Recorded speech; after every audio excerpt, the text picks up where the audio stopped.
అందాలు, సౌందర్యాలు, మన శరీరం మీద వాడేటువంటి వస్త్రాలు, వాటికి వాడే కాస్మెటిక్స్, వీటన్నిటికీ ఒక స్త్రీని ఎరవేసి అడ్వర్టైజ్ చేసి మిమ్మల్ని ఇంకా అందంగా చేయడం ద్వారా ఎవరిని ఆకర్షించాలని చేయిస్తున్నారో అనేది మీకే తెలియకుండా మిమ్మల్ని అందం మత్తులో పెట్టి ఇతరులను ఆకర్షించే స్థాయికి మీ శరీరాన్ని పడవేస్తున్నారు.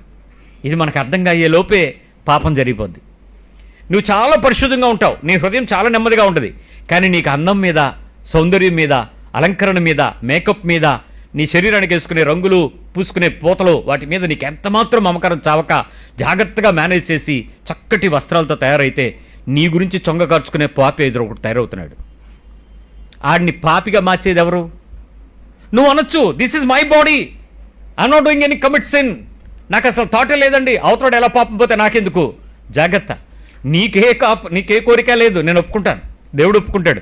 కానీ నీ వలన మరొకడు ప్రభావితం అవుతున్నాడు అంటే నీ రక్షణ పవిత్రమైన పరిశుద్ధమైన స్త్రీకి తగినట్లుగా లేదని అర్థం, పురుషుడిగా లేదని అర్థం.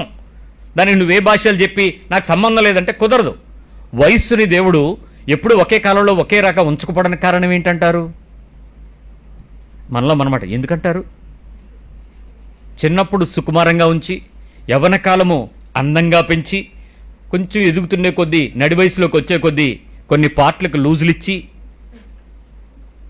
సైలెంట్గా టైర్లు అరిగిపోతాయి, మోకాళ్ళు లొంగిపోతాయి, నడుము జారిపోద్ది, క్యారీ బ్యాగులు దిగిపోతాయి, దాన్ని ఎత్తి పెట్టుకోవడానికి గొలుసులు పెడతావు, నానా తిప్పలు పడుతుంటావు, ఈ రంగులు వేసుకుంటూ ఉంటావు.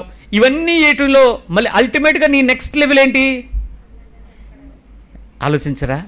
దేవుడు దాన్ని ఎందుకు శరీరాన్ని ఆ రకమైన ఇన్బిల్టీ తయారు చేశాడు? దాన్ని నువ్వు మోసం చేస్తున్నావు అంటే ఎవరి ప్లాన్ని పాడు చేద్దాం అనుకుంటున్నావు? సో పాపిగా నువ్వే ఉన్నావు. దానికి ఇంకో కారణం ఏముంది?